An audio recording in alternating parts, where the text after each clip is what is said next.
Psalm number 90. Moses is believed to have written this psalm,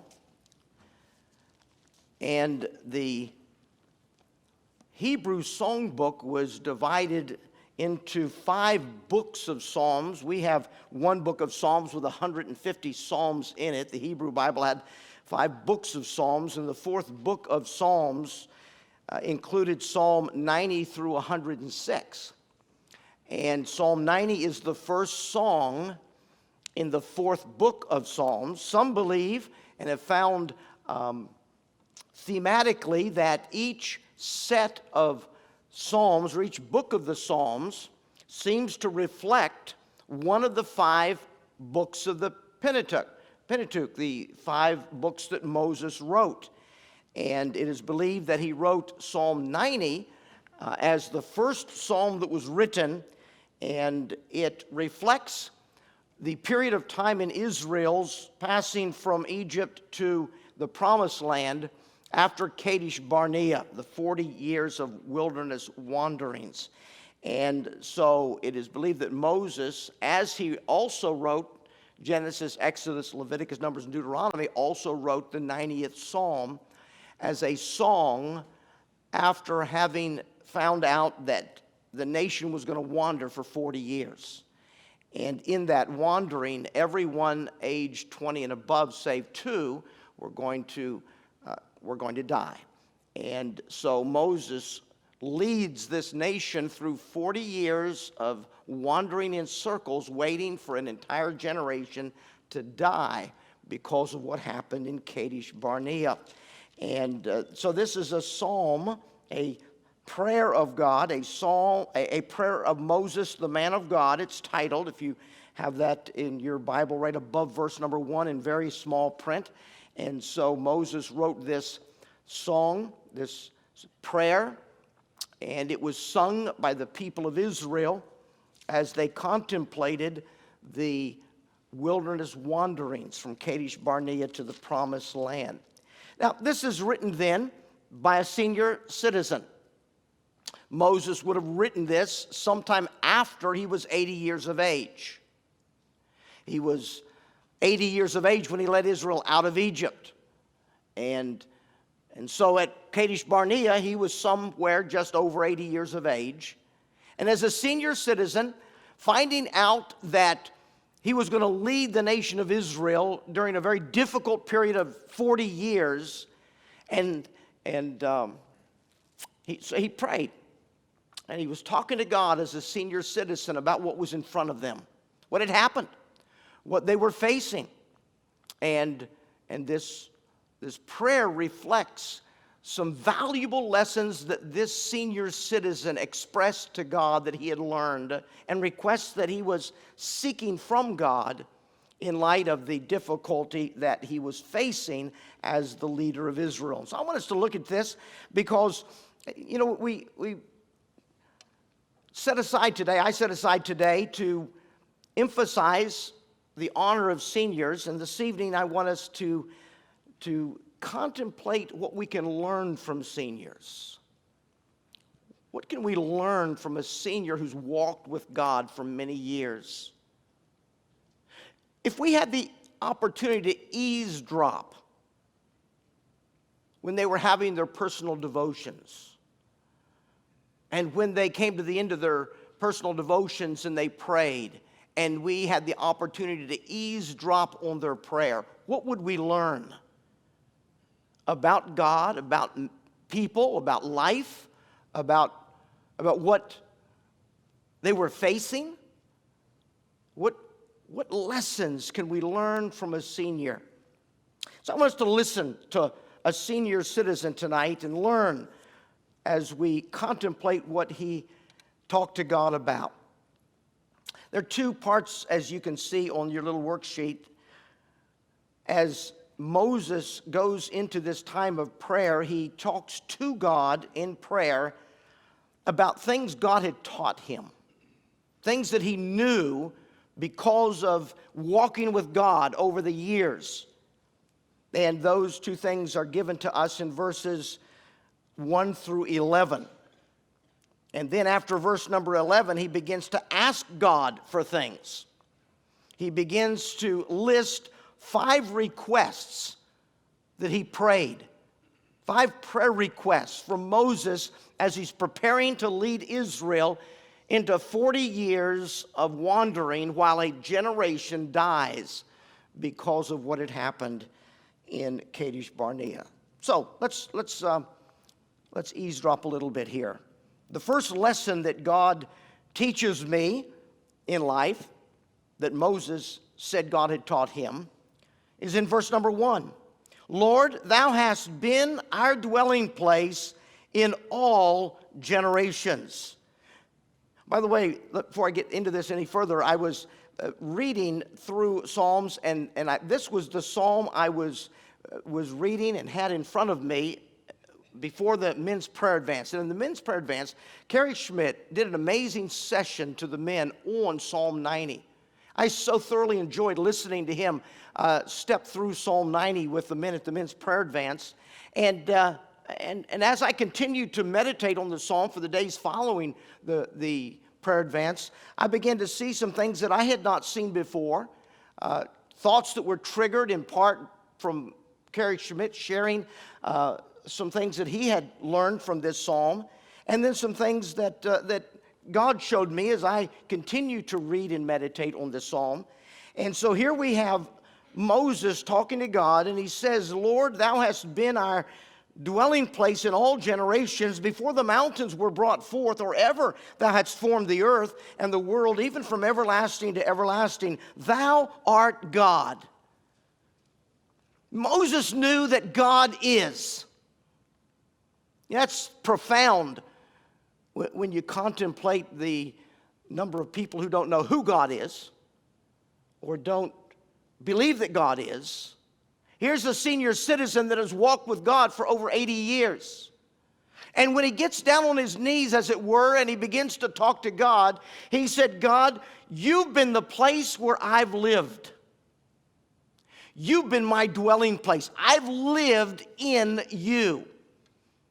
And I and the people I have known have done that in all generations.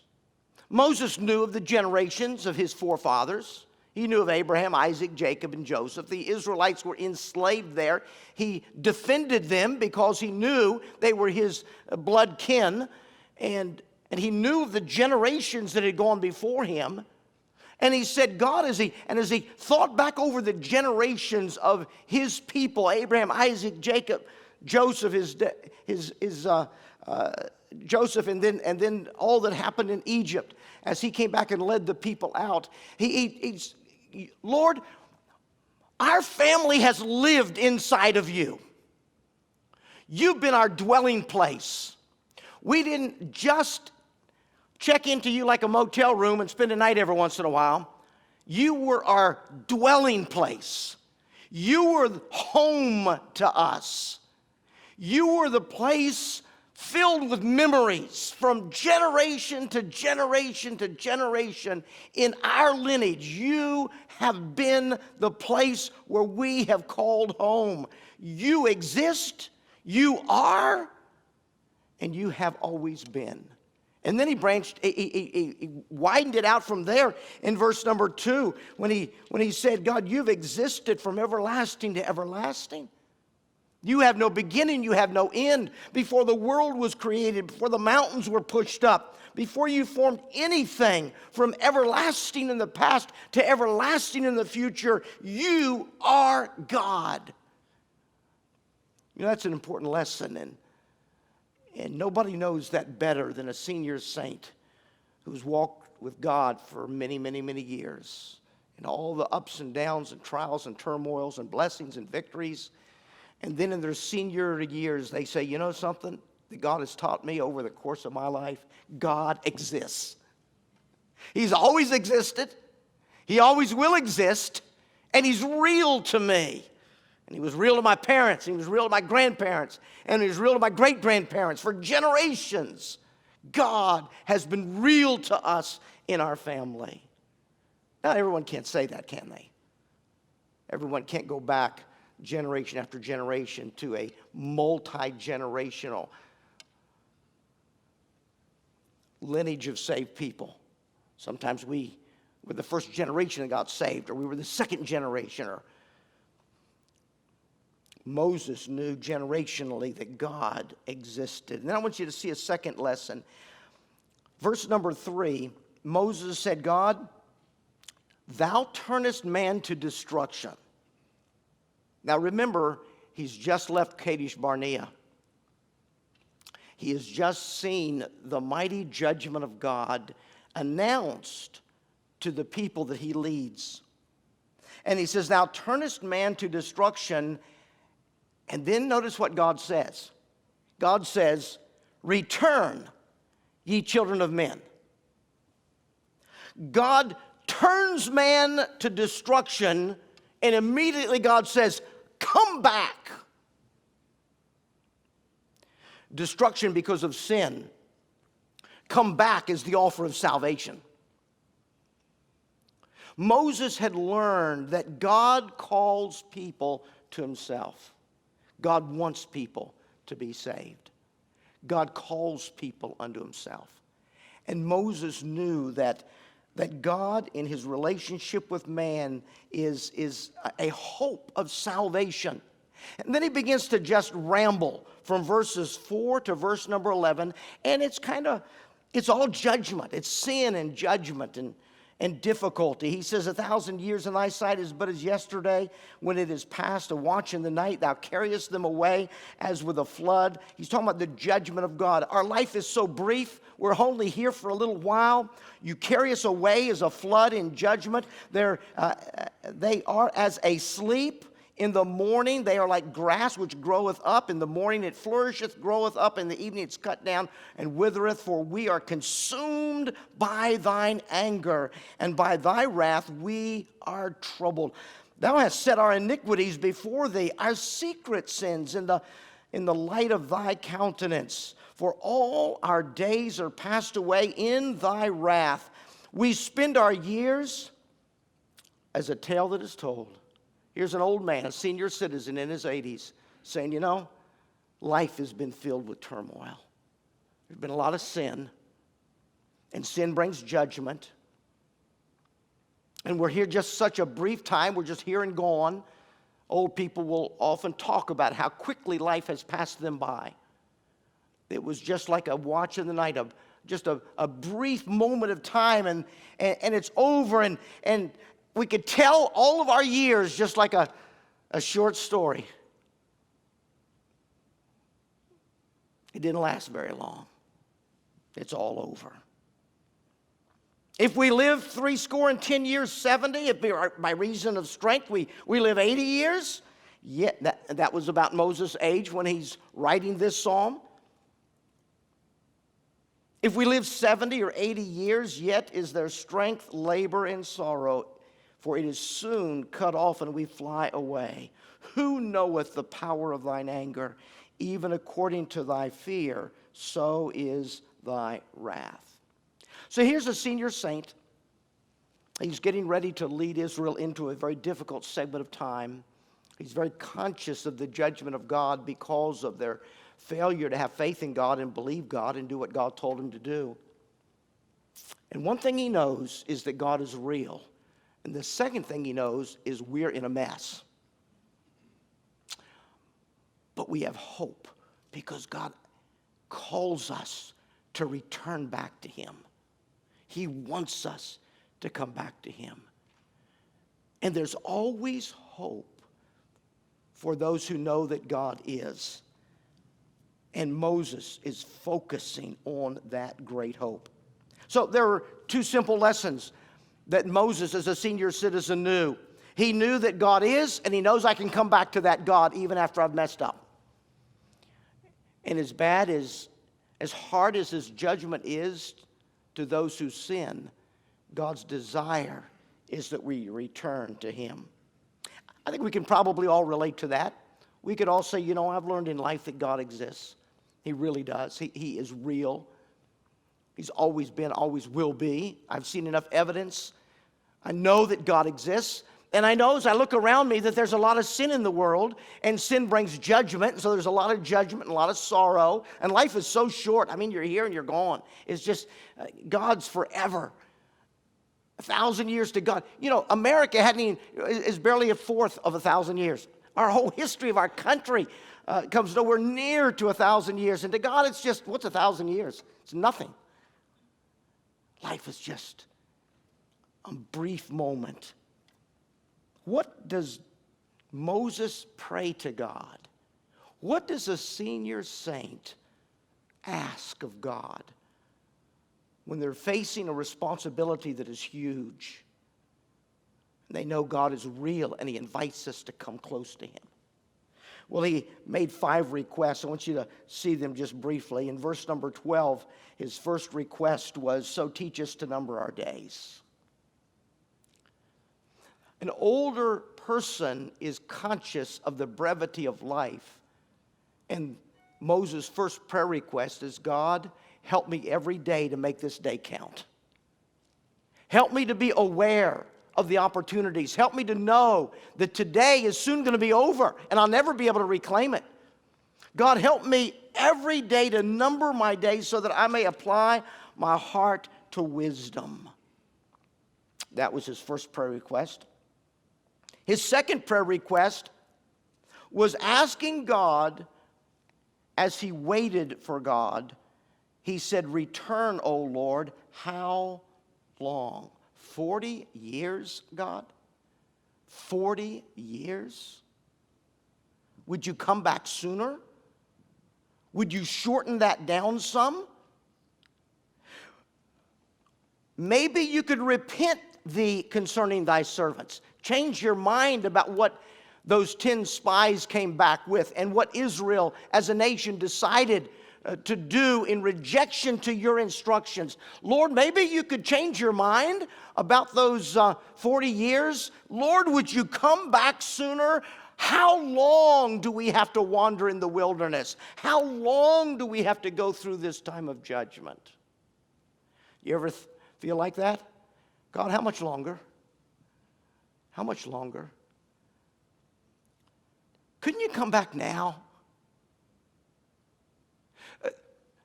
Is there any possibility you could just kind of shorten the time frame down and come now? Moses didn't like the idea of facing 40 years of God's judgment. He needs God's help to handle that and is desirous of that shortening. Then he had a third request. His third request, in verse number 14, he said, "O satisfy us early with thy mercy." Now again, he's at a time where judgment has been announced. It's going to take 40 years for that judgment to be fulfilled. An entire generation will die. And then the children will get to go into the promised land. He knows it's going to be difficult, and he knows he needs the mercy of God to help him to make it through what's on his plate. Oh God, would you satisfy us early with thy mercy, that we may rejoice and be glad all our days. Can I be glad under the judgment of God? Can I rejoice while God pours out judgment upon our land, our people, the nation of Israel for Moses, America for you and I? Can I be glad? Can I rejoice in spite of the fact that God is pouring out judgment upon a land? Oh, that's Moses' prayer request. God, help me to be satisfied with your mercy in my life, that you're gracious and kind to me, and may I find gladness, and may I find joy and rejoicing in your mercy. And then in verse number 15, Moses prayed, "Make us glad according to the days wherein thou hast afflicted us, and the years wherein we have seen evil." God, help me to see you through the times of trial. Help me to be glad during these days, according to these days, through these days of affliction and evil. Help me to be glad. He wanted to see God through the trials. He didn't want the trials to beat him. He didn't want to be melancholy and during these 40 years knowing that God was judging Israel. He didn't want to go through these 40 years with a sour attitude and why do I have to put up with this?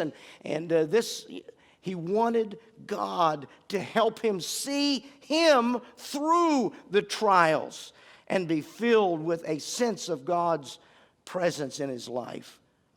Make us glad.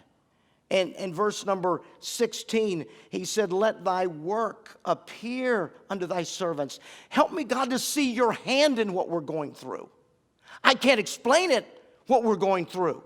I know you told us why. God, help me to see your work.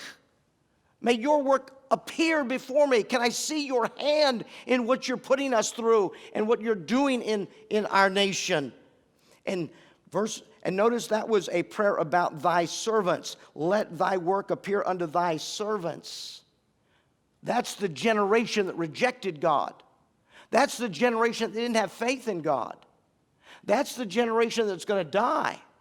But notice how the verse ends. And thy glory unto their children. Those are the ones that will be led into the promised land. Those will be the ones that Joshua will lead. And he wants that generation of children to see and know the glory of God as they grow up and as they go into the promised land. That they will see the work of God, what God has done. Oh, how every generation needs to see the work of God around them and know God is active. God is doing things. God is accomplishing things. And we're aware of God in the trials of life. And then one final request in verse number 17. Let the beauty of the Lord our God be upon us. You know, God is pretty amazing, isn't he? He's downright beautiful. God, help me to see your beauty, and may that beauty engulf me. Let the beauty of the Lord our God be upon us, coming down around us, engulfing us. May I find in these 40 years that I will be leading Israel in this wilderness, may I constantly realize and know that you are a beautiful God, and may I be engulfed in your beauty, and establish thou the work of our hands upon us. Yea, the work of our hands establish thou it. God, I didn't ask for this. I was looking forward to the promised land. I didn't ask to lead a people for 40 years because of their sin. That's not what I longed for. But God, that's what you put on my plate. That's what I've got to face. That's what I've got to deal with. God, during this time, I want to see you through these 40 years. And I want to be engulfed in your beauty. And I want your work to be established. I want my life to count. In spite of what this world is, and in spite of what your judgment is in my lifetime, I want my life to count in these years. I want you to establish the work of our hands. And he asked it twice because he wanted his life to count. He wanted to do something of value and worthwhile. Well, Moses, just praying a prayer to God, expressing to God, God, I know what you've taught me.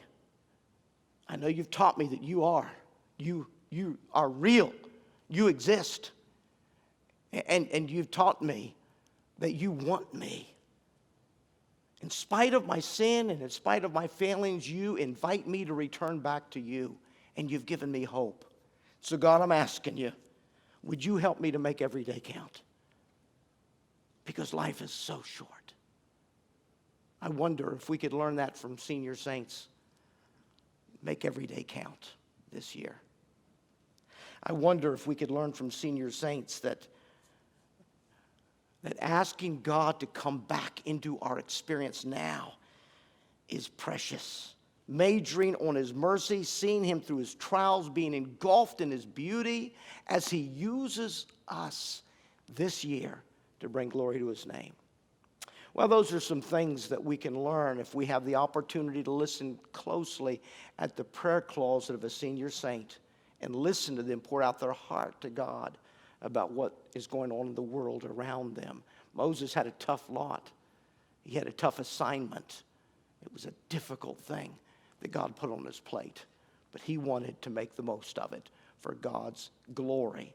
And he wanted to experience the mercy of God to make him glad and rejoice every day. He wanted to walk on sunshine every day in spite of what was happening around him. Good lessons from a senior saint. Thank you for joining us for part of a Sunday service at Community Baptist Church. I hope to meet you soon. May God impress his love upon your heart this week.